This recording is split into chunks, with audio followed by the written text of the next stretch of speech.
Good morning students. आज हम अध्ययन करेंगे क्लास 12 का टॉपिक नंबर फर्स्ट।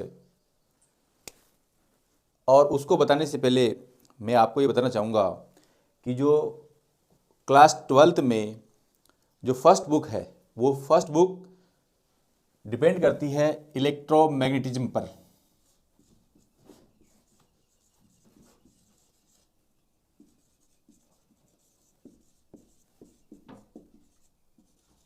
जिसे हम हिंदी में कहते हैं वैद्युत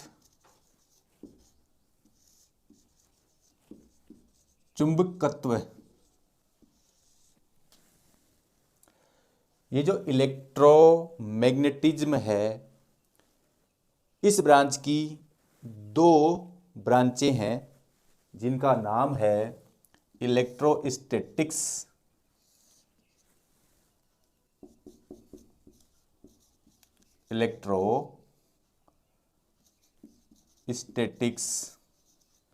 एंड इलेक्ट्रो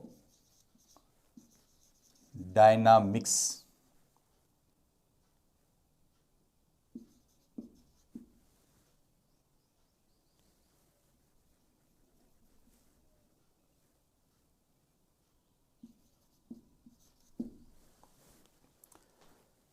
इलेक्ट्रो का अर्थ होता है चार्ज और स्टैटिक्स का मतलब होता है रेस्ट। तो इलेक्ट्रोस्टैटिक्स का इंग्लिश में अर्थ हुआ चार्ज एट रेस्ट, यानी कि आवेश, स्थिर आवेश। हिंदी में कहेंगे स्थिर आवेश। यहां पर इलेक्ट्रो का अर्थ होता है वही चार्ज और डायनामिक्स का मतलब होता है मोशन, यानी कि आवेश गतिशील या गतिमान आवेश।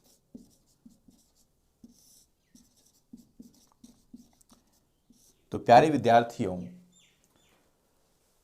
इलेक्ट्रोमैग्नेटिज्म में दो ब्रांच होती हैं, इलेक्ट्रोस्टैटिक्स और इलेक्ट्रोडायनामिक्स। इलेक्ट्रोस्टैटिक्स में हम स्थिर आवेश का अध्ययन करते हैं और इलेक्ट्रोडायनामिक्स में हम गतिमान आवेश का अध्ययन करते हैं। स्थिर आवेश का आपके जो टॉपिक है फर्स्ट बुक में, टॉपिक चैप्टर नंबर 1 और चैप्टर नंबर 2 है, जिसका नाम है आवेश, स्थिर आवेश एवं विद्युत क्षेत्र। स्थिर आवेश वह विद्युत क्षेत्र। और दूसरा टॉपिक है वो है विभव एवं धारिता। इसी प्रकार इलेक्ट्रोडायनामिक्स में आपके 4 चैप्टर्स हैं। नंबर 1 विद्युत धारा, इलेक्ट्रिक करंट, और दूसरा है अल्टरनेटिव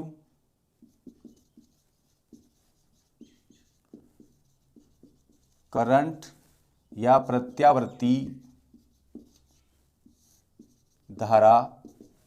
तीसरा है चुंबकीय क्षेत्र,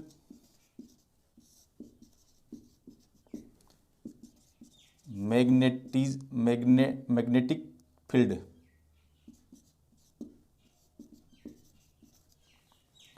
और चौथा है विद्युत चुंबकीय प्रेरण, विद्युत चुंबकीय प्रेरण या इलेक्ट्रिक मैग्नेटिज्म इंडक्शन। इलेक्ट्रिक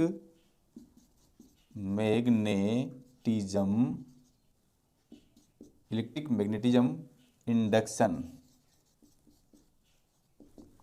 ये इसे शॉर्ट में कहते हैं EMI। EMI। तो इस प्रकार आप देख रहे होंगे कि जो इलेक्ट्रोमैग्नेटिज्म है, जिसे हिंदी में विद्युत चुंबकत्व कहते हैं, इसकी दो ब्रांच है, इलेक्ट्रोस्टैटिक्स और इलेक्ट्रोडायनामिक्स। इलेक्ट्रोस्टैटिक्स का मतलब है चार्ज एट रेस्ट और इलेक्ट्रोडायनामिक्स का अर्थ है चार्ज एट मोशन।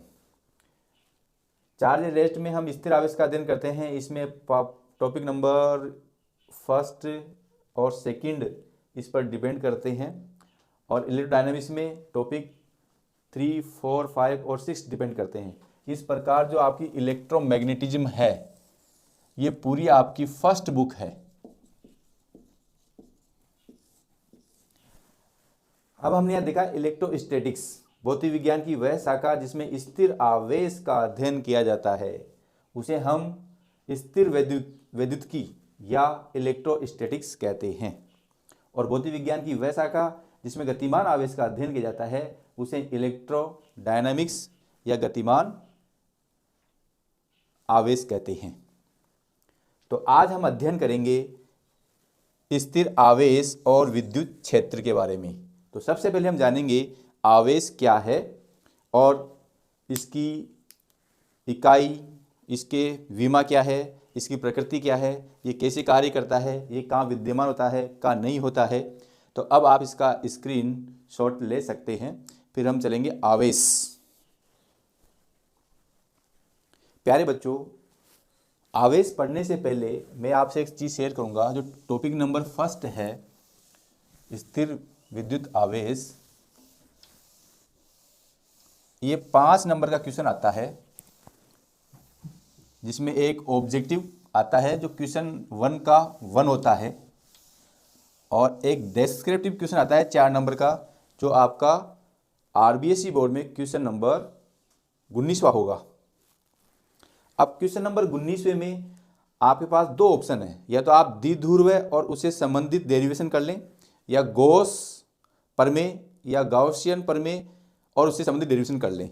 यदि आप दोनों में से एक कर पाते हैं तो आपको एक क्वेश्चन सोहर मिल जाएगा और आपके 4 नंबर आपके खाते में आ जाएंगे। ये तो हुआ बोर्ड परीक्षा की स्ट्रेटेजी। अब हम अध्ययन करेंगे आवेश। ये हम जान चुके हैं कि आवेश को हम अंग्रेजी में चार्ज बोलते हैं, और जो आवेश होता है वो मूलभूत गुणधर्म है। आवेश मूलभूत गुणधर्म है या फंडामेंटल प्रॉपर्टी।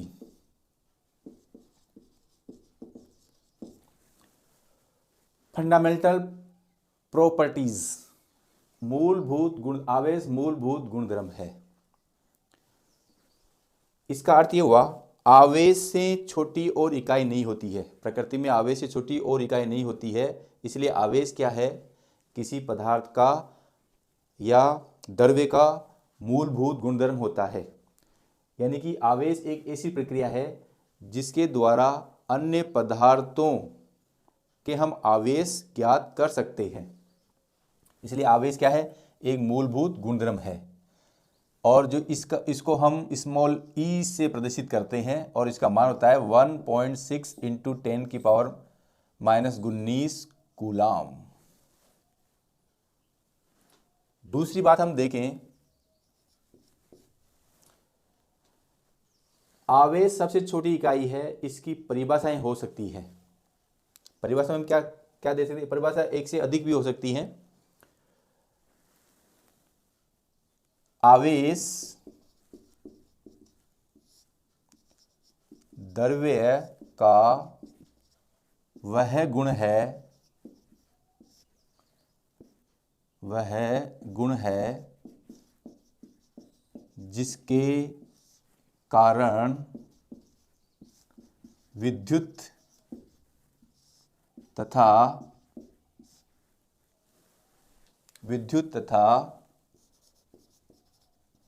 चुंबकीय प्रभाव उत्पन्न तथा अनुभव किए जाते हैं। आवेश द्रव्य का वह गुण है जिसके कारण विद्युत तथा चुंबकीय प्रभाव उत्पन्न तथा अनुभव किए जाते हैं। उत्पन्न तथा अनुभव किए जाते हैं। आवेश की हम और भी परिभाषा दे सकते हैं, तो और करके मैं लिख देता हूं। किसी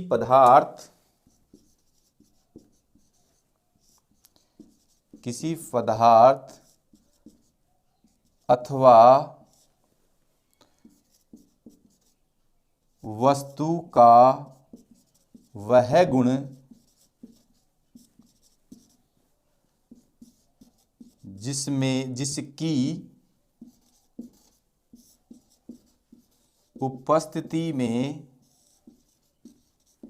जिसकी उपस्थिति में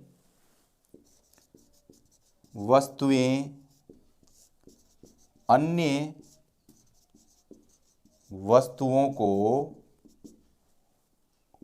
आकर्षित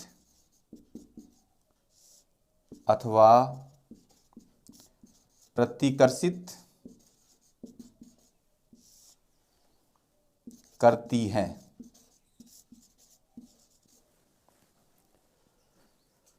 किसी पदार्थ अथवा वस्तु का वह गुण जिसकी उपस्थिति में वस्तुएं अन्य वस्तुओं को आकर्षित अथवा प्रतिकर्षित करती हैं, तो वह गुण भी क्या होता है? आवेश कहलाता है। उदाहरण के लिए स्टूडेंट्स, आपने कंघा देखा होगा। जब हम कंघे को सूखे बालों में रगड़ते हैं और सूखे बालों में रगड़ने के बाद में यदि हम मिट्टी के कणों के पास या कागज के छोटे टुकड़ों के पास ले जाते हैं, यह आपका कंघा है,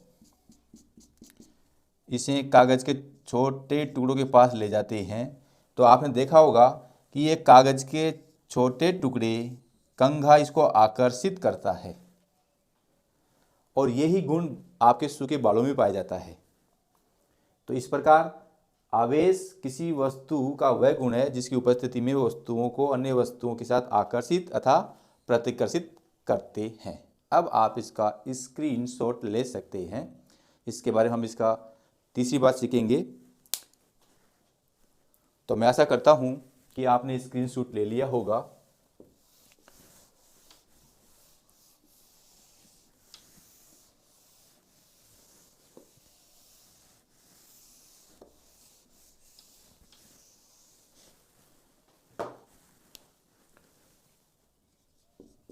आवेश के प्रकार।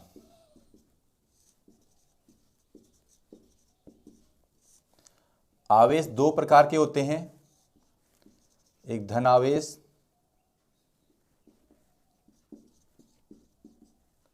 और दूसरा ऋण आवेश।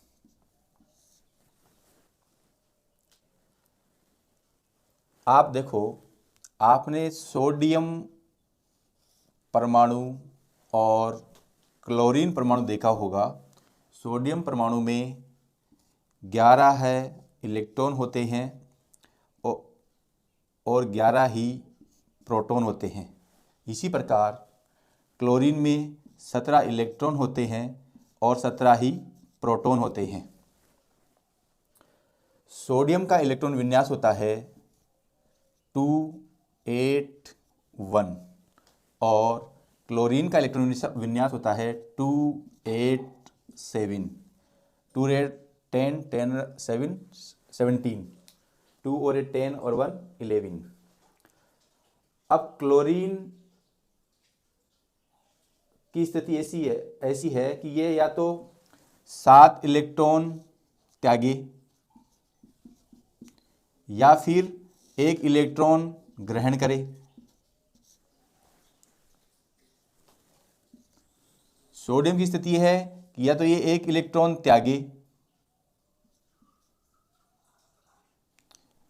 ये 7 इलेक्ट्रॉन त्यागे या ये 1 इलेक्ट्रॉन ग्रहण करे अपना अष्टक पूर्ण करने के लिए। इसके बाद सोडियम क्या है? सोडियम या तो 1 इलेक्ट्रॉन त्यागे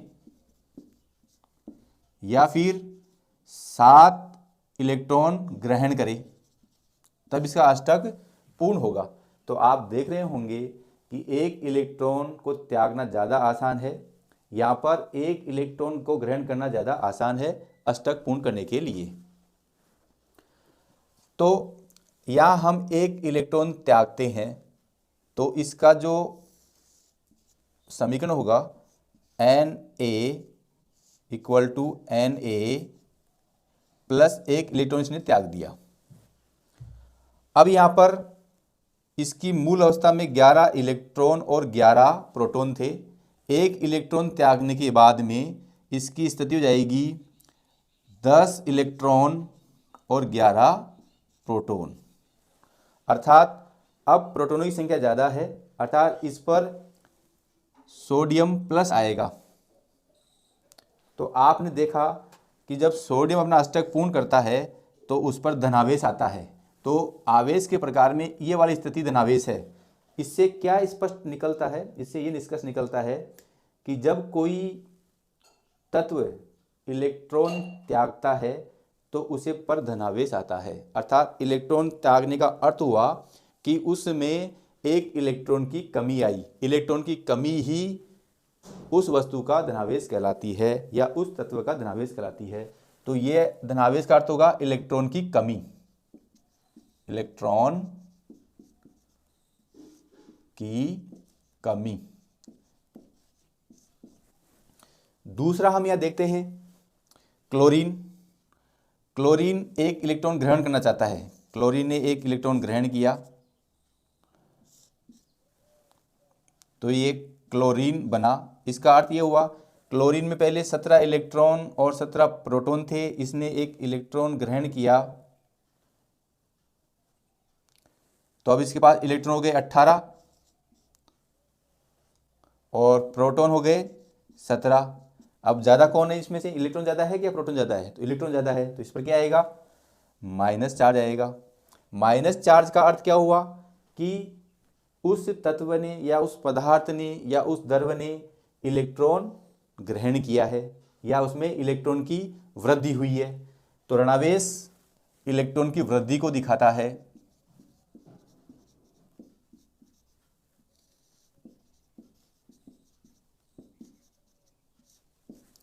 ऋणावेश इलेक्ट्रॉन की वृद्धि को दिखाता है। यह हमारी आवेश की संकल्पना भी है। आवेश के प्रकार कह दीजिए या आवेश की संकल्पना। नंबर 4, आवेश की संकल्पना, concept of charge, concept of charge. यानी कि इलेक्ट्रॉन की कमी का अर्थ हुआ धनावेश, इलेक्ट्रॉन की वृद्धि का अर्थ हुआ ऋणावेश, और यही आपकी क्या है? आवेश की संकल्पना है। तो हमने देखा कि इलेक्ट्रॉन पर आवेश धनात्मक भी हो सकता है और ऋणात्मक भी हो सकता है। आपने आवेश की संकल्पना में देखा कि हमने या तो एक इलेक्ट्रॉन ग्रहण किया या एक इलेक्ट्रॉन त्यागा और उस तत्व का अष्टक हमने पूर्ण किया। कभी आपने सोचा कि हम इलेक्ट्रॉन को ही त्यागते हैं और ग्रहण करते हैं क्या? कभी ये भी सोचा कि हम प्रोटॉन को क्यों नहीं त्याग सकते? या फिर यूं भी कह सकते हैं कि आवेश की संकल्पना इलेक्ट्रॉन के आधार पर क्यों देते हैं, प्रोटॉन के आधार पर क्यों नहीं देते हैं? आपने कभी सोचा? इसका सीधा सा अर्थ यही है कि जो आवेश की संकल्पना है वो इलेक्ट्रॉन के आधार पर आसानी से संभव है, प्रोटॉन के आधार पर आवेश की संकल्पना आसानी संभव नहीं है। इसके 2 रीजन हैं। तो ये एक प्रश्न बन गया कि आवेश की संकल्पना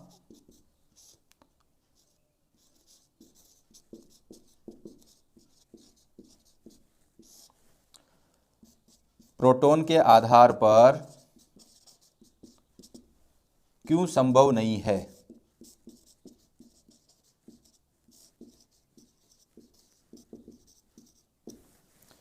स्टूडेंट, इसके 2 सबसे बड़े रीजन हैं।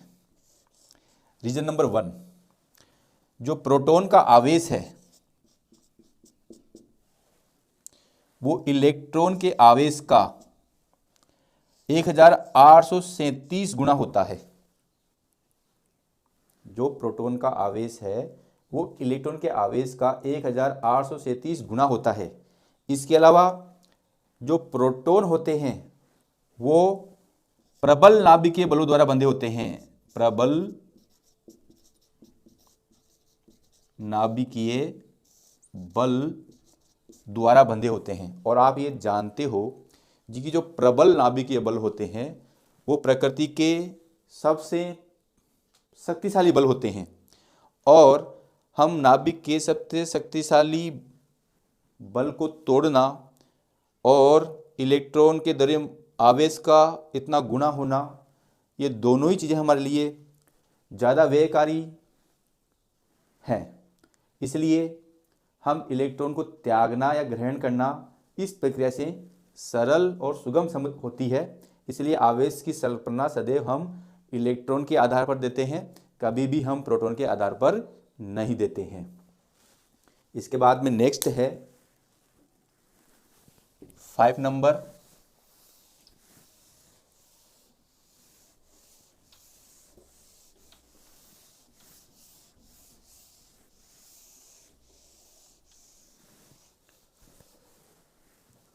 हमने देखा कि आवेश के 2 प्रकार हैं, प्लस और माइनस। जब दोनों आवेश प्लस प्लस होते हैं या माइनस माइनस होते हैं तो इन्हें हम कहते हैं सजातीय।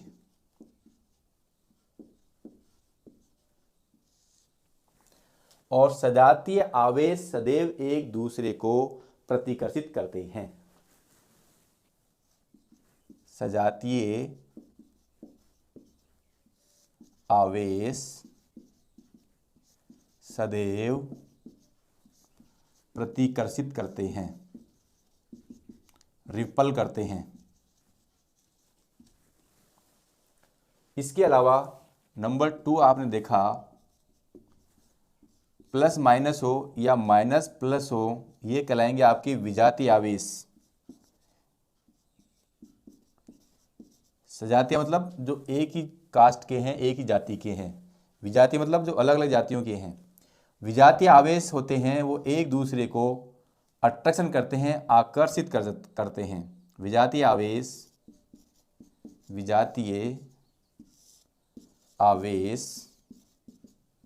सदैव आकर्षित या अट्रैक्शन करते हैं।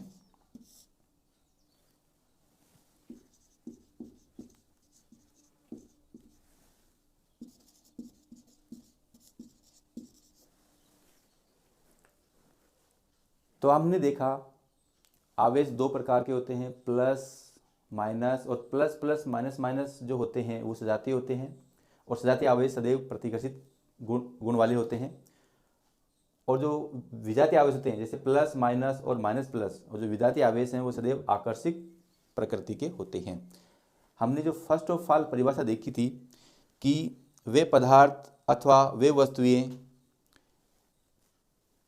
जिनमें आकर्षण या प्रतिकर्षण करने का गुण पाया जाता है वही क्या होता है, आवेश होता है। तो वो यहाँ पर भी स्पष्ट है। नंबर 6 जो आता है और जो सबसे महत्वपूर्ण है, आवेश की इकाई। आवेश की इकाई, unit of charge. Unit of charge. Student, हम जो क्लास 12th में फिजिक्स पढ़ रहे हैं उसमें यूनिट और विमा ये एक कॉन्सेप्ट है जो हर जगह यूज होता है, और इस कंसेप्ट को हम जितना कोरिलेट करेंगे या सहसंबंधित करके पढ़ेंगे उतना आसान रहेगा। रटने से ये काम बनेगा नहीं। फिजिक्स समझ का विषय है, आप जितनी समझ से इसको ग्रहण करेंगे उतना आप इसे एक्सप्लेन कर सकेंगे। तो आवेश की इकाई को समझने के लिए हम जानते हैं विद्युत धारा, जिसको हम आई से प्रदर्शित करते हैं। आई जो होता है Q/T, या विद्युत धारा होता है आवेश प्रवाह की दर को विद्युत धारा कहते हैं। आवेश प्रवाह की दर को विद्युत धारा कहते हैं। यदि मैं इसे क्रॉस मल्टीप्लाई करूं तो Q इजिकल टू आ जाएगा I इंटू टी। आई क्या है यहाँ पर, आवेश, जिसे हम कूलाम कहते हैं, और आई को हम एम्पियर में नापते हैं और टी को हम सेकंड में नापते हैं।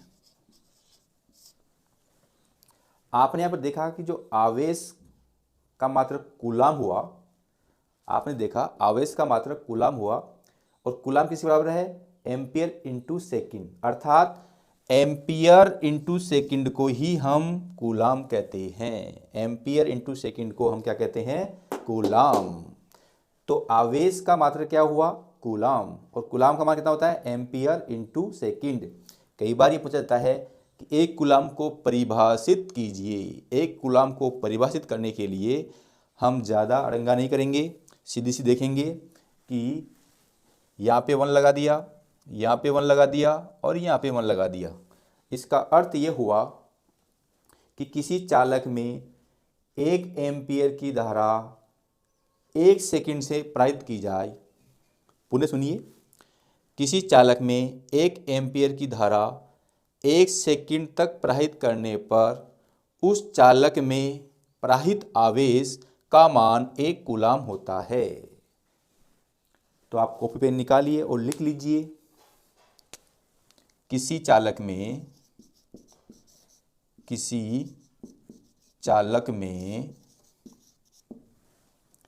1 एम्पियर धारा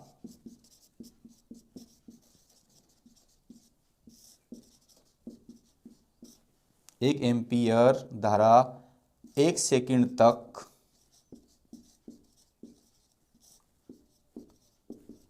प्रवाहित करने पर उस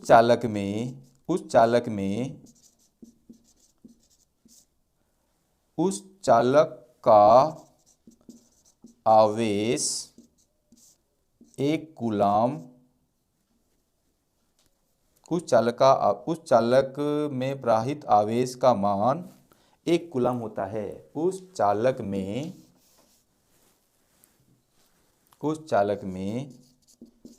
प्रवाहित आवेश का मान 1 कूलाम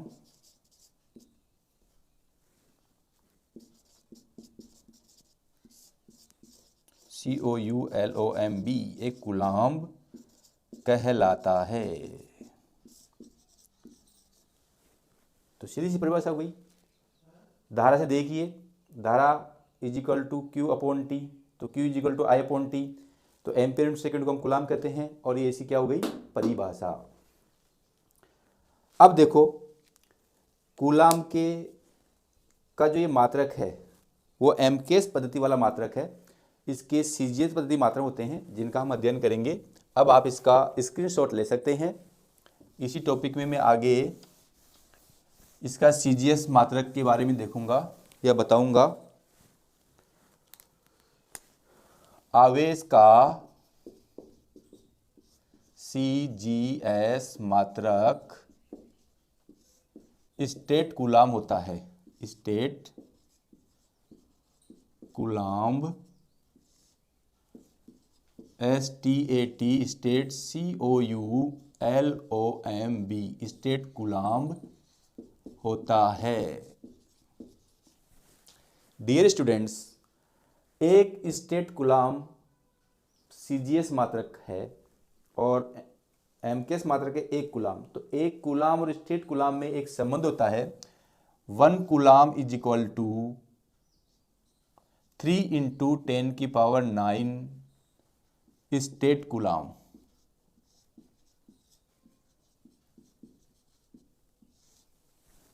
यानी कि 1 coulomb is equal to 3 into 10⁹ stat coulomb. ये क्या है? एमकेएस पद्धति और सीजीएस पद्धति के मध्य संबंध है। कूलाम के अन्य मात्रक भी होते हैं।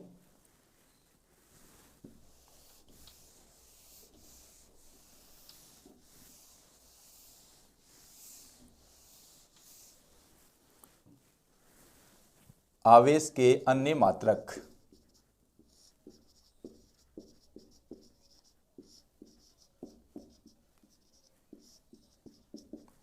जैसे milli milli coulomb,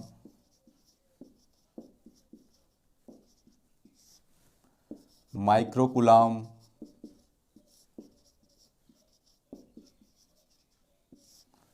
nano coulomb,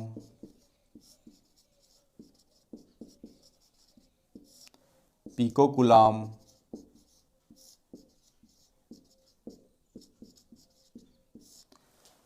milli coulomb को हम एम सी से प्रदर्शित करते हैं, माइक्रो कूलाम के म्यू सी से प्रदर्शित करते हैं, नैनो को एन सी से और पिको को पी सी से प्रदर्शित करते हैं। मिली कूलाम का जो वैल्यू होती है वो होती है 10⁻³ कूलाम, माइक्रो कूलाम की जो वैल्यू होती है 10⁻⁶ कूलाम, 10⁻⁹ कूलाम, और जो पिको कूलाम की वैल्यू होती है 10⁻12 कूलाम। इसके अलावा आवेश का सबसे बड़ा मात्रक फेरड होता है। आवेश का सबसे बड़ा मात्रक फेरड होता है।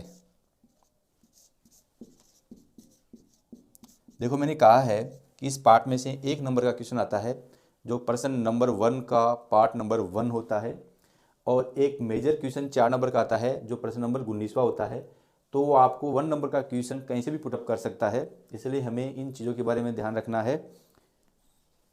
और एक फेरड का जो मान होता है 1 फेरड = 96500 कूलाम होता है। ये आप याद रख लीजिए, ये आवेश का सबसे बड़ा मात्रक है फेरड, और एक फेरड का मान होता है 96,500 कूलाम। अब आप इसका स्क्रीनशॉट ले सकते हैं, और इसी में आवेश का यदि हम बीमा देखना चाहें, आवेश की बीमा देखना चाहें, आवेश की बीमा डायमेंशन ऑफ चार्ज देखना चाहें, तो हमने देखा Q = IT। I को हम एम्पियर में नापते हैं, T को हम सेकंड में नापते हैं। तो इसकी बीमा क्या हो जी, I1 और T1 ही इसकी क्या हो जाएगी, बीमा। तो आवेश की बीमा होती है A1T1। अब आप इसका स्क्रीनशॉट ले सकते हैं। इसके बाद भी हम देखेंगे पॉइंट नंबर 7। टॉपिक नंबर जो 7 है वो है आवेश का क्वांटमीकरण।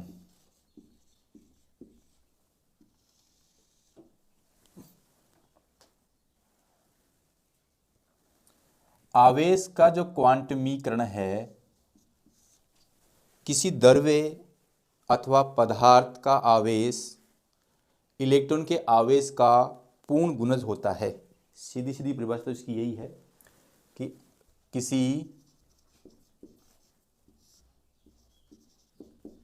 पदार्थ का आवेश इलेक्ट्रॉन के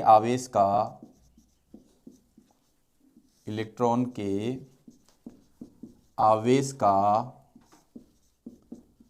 पूर्ण गुणज होता है, पूर्ण गुणज होता है। ये लैंग्वेज मस्ट इंपॉर्टेंट है, पूर्ण गुणज होता है। इसे हम स्पष्ट करेंगे। जैसे मान लो कि ये आपका कोई पदार्थ है, कोई एक्स पदार्थ है, और हमने ये देखा है कि किसी पदार्थ को हम इलेक्ट्रॉन देते हैं तो उसमें इलेक्ट्रॉन की अधिकता होती है, और अधिकता को हम माइनस से दिखाते हैं। जैसे मैंने इसको 1 इलेक्ट्रॉन दिया तो इसमें 1 इलेक्ट्रॉन की अधिकता हुई, तो इसमें 1 इलेक्ट्रॉन आवेश आ गया। मैंने इसको 2 इलेक्ट्रॉन दिया तो 2 इलेक्ट्रॉन की अधिकता हो जाएगी, तो -2 इलेक्ट्रॉन हो जाएंगे। 3 इलेक्ट्रॉन दूंगा तो 3 इलेक्ट्रॉन की अधिकता हो जाएगी। इसके विपरीत क्रम में ये हमने देखा है, जो पदार्थ इलेक्ट्रॉन ग्रहण करता है वो ऋणावेशित होता है, और जो पदार्थ इलेक्ट्रॉन त्यागता है वो धनावेश होता है। अब जैसे मान लो कि पदार्थ कोई Y है, ये 1 इलेक्ट्रॉन का त्याग करता है, तो इस पर क्या आएगा, धन आवेश आएगा, +1 इलेक्ट्रॉन। यदि ये दूसरा इलेक्ट्रॉन त्यागेगा +2 इलेक्ट्रॉन, ये तीसरा इलेक्ट्रॉन त्यागेगा +3 इलेक्ट्रॉन। क्या कभी आपने केमिस्ट्री में पढ़ा है कि यदि कोई पदार्थ आधा इलेक्ट्रॉन ग्रहण कर रहा है या पाव इलेक्ट्रॉन ग्रहण कर रहा है या आधा इलेक्ट्रॉन त्याग रहा है या पाव इलेक्ट्रॉन त्याग रहा है, ऐसा सुना है? नहीं सुना है। इसलिए ये बात इन दोनों उदाहरणों से पूर्णतः स्पष्ट हो गई है कि किसी पदार्थ का जो आवेश होता है वो इलेक्ट्रॉन के आवेश का पूर्ण गुणज होता है, यानी कि वो 1 होगा, 2 होगा, 3 होगा, 4 होगा, कभी भी 1.1, 1.5, 1.3 नहीं होगा, कभी आधा नहीं होगा, कभी पाव नहीं होगा। इसलिए जो आवेश का क्वांटीकरण है वो किसी पदार्थ में इलेक्ट्रॉन के आवेश का पूर्ण गुणज होता है, यानी कि एक पूर्ण संख्या आती है उसमें। यदि हम यहाँ पर देखें, यदि हम किसी पदार्थ को n इलेक्ट्रॉन दें तो उसमें इलेक्ट्रॉन क्या हो जाएगी? -Ne। तो उसका कुल आवेश कितना हो जाएगा? -Ne। और यदि यहाँ पर हम वस्तु से n इलेक्ट्रॉन निकालें, यहाँ तो वस्तु को हमने दिए n इलेक्ट्रॉन दिए, यहाँ पर हमने क्या किए? n इलेक्ट्रॉन वस्तु से n इलेक्ट्रॉन निकाले तो कितना कुल कितना जाएगा? +Ne। यहाँ पे कितना जाएगा? वस्तु को इलेक्ट्रॉन दिए बराबर कुल इलेक्ट्रॉन हो जाएंगे आपके -Ne। तो इस प्रकार आवेश का क्वांटीकरण या इलेक्ट्रॉन का आवेश जो होता है उसे हम इलेक्ट्रॉन का क्वांटा भी कहते हैं। और जो इलेक्ट्रॉन का आवेश है वो आपका कितना हो गया? या देखो, इलेक्ट्रॉन कोई पदार्थ ग्रहण कर रहा है तो माइनस में आएगा, इलेक्ट्रॉन त्याग रहा है तो प्लस में आएगा। तो इस प्रकार जनरली हम क्या कह सकते हैं कि जो इलेक्ट्रॉन का आवेश होता है वो ±Ne हो सकता है। जहाँ n क्या है? जहाँ n है स्थानांतरित इलेक्ट्रॉनों की संख्या। जहाँ n क्या है? स्थानांतरित इलेक्ट्रॉनों की संख्या। स्थानांतरित इलेक्ट्रॉनों की संख्या। तो मोटे मोटे रूप में क्या हुआ? जो आवेश का क्वांटमीकरण है वो किसी पदार्थ द्रव्य का आवेश इलेक्ट्रॉन के आवेश का पूर्ण गुणज होता है, जिसे हम इस उदाहरण से आसानी से समझ चुके हैं। अब नेक्स्ट इसका है आवेश का संरक्षण नियम। अब आप इसका स्क्रीनशॉट ले सकते हैं। आवेश का संरक्षण, conservation of charge.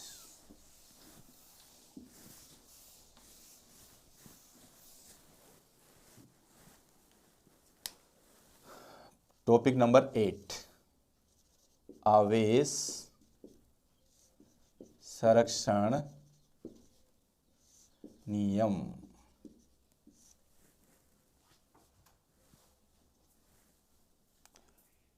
Rule of conservation charge. Students, हमने देखा कि जब कोई पदार्थ इलेक्ट्रॉन ग्रहण करता है, जैसे मान लो कि आपका कोई पदार्थ है, ये इलेक्ट्रॉन ग्रहण कर रहा है, तो इस पर माइनस चार्ज आया, और जब कोई पदार्थ इलेक्ट्रॉन त्याग रहा है तो इसमें इलेक्ट्रॉन की संख्या क्या हो गई? +Ne। हमने देखा कि जब पदार्थ इलेक्ट्रॉन ग्रहण करता है तो उसमें इलेक्ट्रॉन की अधिकता होती है, जब कोई पदार्थ इलेक्ट्रॉन त्यागता है तो इसमें इलेक्ट्रॉन की कमी होती है, और कमी को हम प्लस से दिखाते हैं, अधिकता को हम माइनस से दिखाते हैं। ये हमारी पूर्व कंसेप्ट में हम क्लियर कर चुके हैं। अब यहाँ पर इन पदार्थों पर हम देख रहे हैं कि आवेश दोनों पर समान है, आवेश दोनों पर समान है, परंतु प्रकृति दोनों क्या है? विपरीत है। इन पदार्थ की स्थिति देखें तो आवेश का परिणाम दोनों पर समान है, परंतु उनकी प्रकृति क्या है? एक की ऋण आवेश वाली है, एक की धन आवेश वाली है। यदि इन दोनों आवेशों का हम परिमाण निकालें या कुल आवेश निकालें या नेट आवेश निकालें, तो नेट आवेश क्या आएगा? नेट आवेश या net charge minus N E plus N E, तो क्या आएगा? 0। इससे क्या स्पष्ट होता है? इससे ये कंक्लूजन निकलता है कि जब किसी पदार्थ के आवेश का परिमाण समान हो और प्रकृति विपरीत हो तो उनका नेट आवेश क्या होता है? 0। यही आवेश संरक्षण का नियम है। अर्थात हम इसको यूँ भी कह सकते हैं, आवेश को हम न तो उत्पन्न कर सकते हैं और न ही नष्ट कर सकते हैं। तो आप इसे लिख लीजिए, किसी पदार्थ में आवेश का परिमाण समान तथा प्रकृति विपरीत होती है, यानी एक पर धनावेश और दूसरे पर ऋणावेश होता है। विकृति परिणाम समान तथा प्रकृति विपरीत होती है, जिसके कारण नेट आवेश 0 होता है। अतः आवेश को न तो नष्ट किया जा सकता है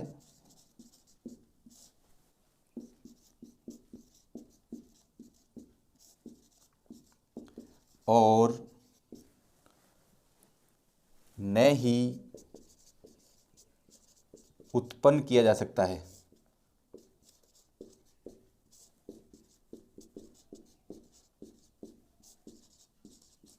यही आवेश संरक्षण का नियम है।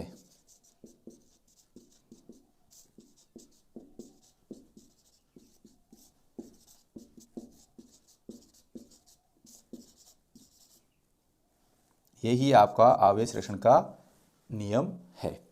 तो विद्यार्थियों, आज की ये जो क्लास थी, आवेश के बारे में बेसिक क्लास थी और आवेश की संकल्पना, उसकी प्रकृति, प्रकार, इसके बारे में हमने अध्ययन किया। तो आपसे मेरा यही अनुरोध है कि आप मेरे चैनल को लाइक, सब्सक्राइब और कमेंट करना नहीं भूलें। धन्यवाद।